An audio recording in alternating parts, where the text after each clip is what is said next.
तो आज ANM second year के स्टूडेंट निष्ठा आपके सामने एड्स प्रेजेंटेशन देगी, जिससे हमें एड्स से होने वाली सभी बीमारियों के बारे में और एड्स किन चीज़ों से होता है वो विस्तार से बताएंगी। तो आगे हम निष्ठा की क्लास सुनते हैं।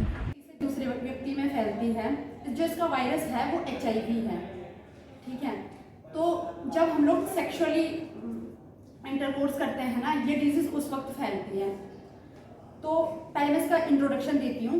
सबसे पहले ना जो ये डिजीज आई थी ना, ये अफ्रीका में आई थी। उसमें कॉन्गो नाम का व्यक्ति था जिसमें डिजीज सबसे पहले पाई गई थी। तो उसके जो खून का नमूना होता है ना, सबसे पहले उसमें ये डिजीज पाई गई थी। फिर उसके बाद भारत में ये मामला 1986 में सामने आया। ठीक है, तो ये HIV मतलब जो एड्स होता है वो किस कारण होता है। सबसे पहले तो जब हम लोग ना अनप्रोटेक्टेड सेक्सुअल इंटरकोर्स करते हैं, मतलब हम लोग कॉन्डम का यूज़ नहीं करते हैं, अपनी सेफ्टी नहीं रखते हैं, तब जाके ये डिजीज़ फैलती है। जैसे एक सिरिंज का यूज़ किया हमने, जैसे हॉस्पिटलों में कहीं पे भी एक सिरिंज का यूज़ किया, वही सिरिंज या नीडल हमने किसी और पे यूज़ करी तो फिर ये डिजीज़ फैलेगी। ठीक है, और ये गर्भवती महिलाएं, मतलब जो प्रेग्नेंट मदर होती है ना, उनसे ये उनके बच्चों में भी फैल सकती है। अगर प्रेग्नेंट मदर को ये डिजीज़ है ना, तो उनके बच्चों को भी ये डिजीज़ हो सकती है। ठीक है, तो पहला रीज़न क्या था कि ये किस चीज़ से फैलती है? सेक्सुअली ट्रांसमिटेड डिजीज है, यौन संबंध से फैलती है। दूसरा क्या है? इन्फेक्टेड नीडल्स और इन्फेक्टेड सिरिंज से। और क्या है? प्रेग्नेंट मदर से क्या है? बेबी को भी हो सकती है। और अब है इसके साइन एंड सिम्टम्स, मतलब चिन्ह और लक्षण। तो सबसे पहले है डिहाइड्रेशन। डिहाइड्रेशन निर्जलीकरण जो मोस्टली हर ही डिजीज में देखा जाता है, क्योंकि जब खाना नहीं खाएंगे, आप भूखे रहेंगे, अच्छा आपको खान पान नहीं मिल रहा है, तो ऑब्वियसली डिहाइड्रेशन होता ही होता है।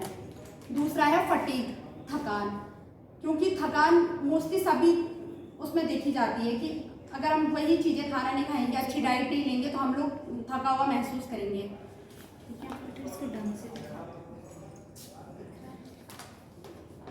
कितना अच्छा डायग्राम बनाया है ना फैटिग का।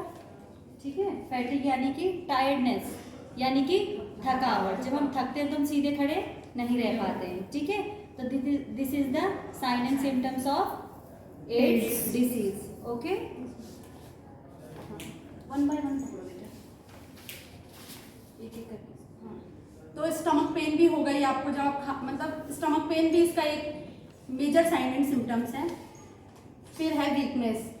वीकनेस तो होगी जब आप खाना नहीं खाओगे, अच्छी डाइट नहीं लोगे, तो आपको वीकनेस महसूस होगी।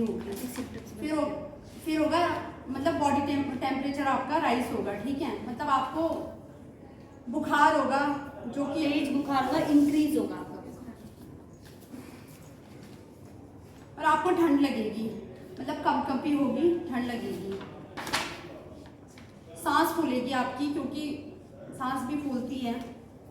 और गला सूखने लगेगा। मैंने कहा ना कि डिहाइड्रेशन होगा, तो अगर आप पानी नहीं लोगे, आपका गला सूखेगा, चेहरा सूखने लगेगा, और धड़कन में तेजी होगी, मतलब आपकी हार्ट बीट तेज होने लगेगी। और जब इतने सारे साइन एंड सिम्टम्स आ रहे तो ऑब्वियस सी बात है, जब खाना आप ढंग से नहीं लोगे तो आपको चक्कर चलने लगेंगे।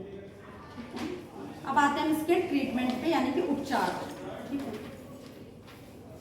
सबसे पहली बात है, जब किसी को एड्स हो जाता है ना, तो कहते हैं लोग कि उसका कोई इलाज नहीं है, बट आप ना उसको नियंत्रित करने के लिए आप एक दवाई, मतलब जो मेडिसिन आती है, जैसे एक एंटीबायोटिक होती है ना, तो इसमें एंटी रेट्रोवायरल थेरेपी, जिससे एड्स थोड़ा सा कंट्रोल होता है।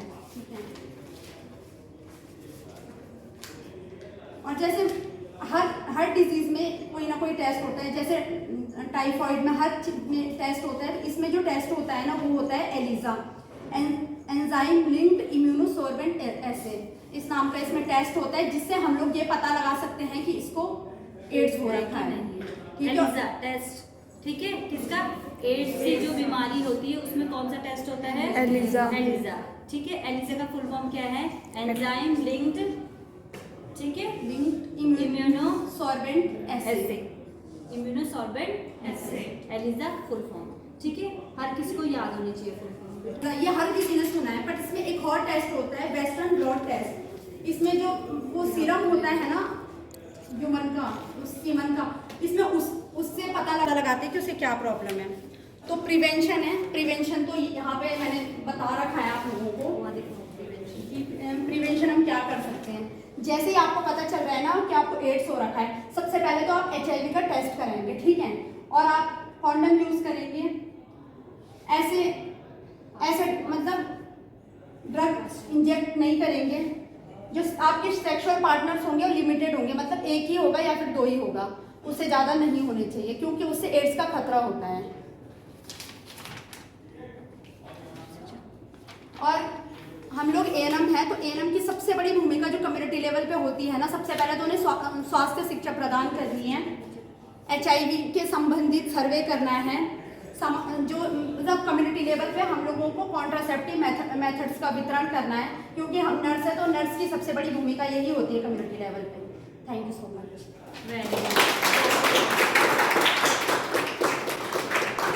तो निष्ठा बहुत अच्छा लगा और बहुत समझ में आया।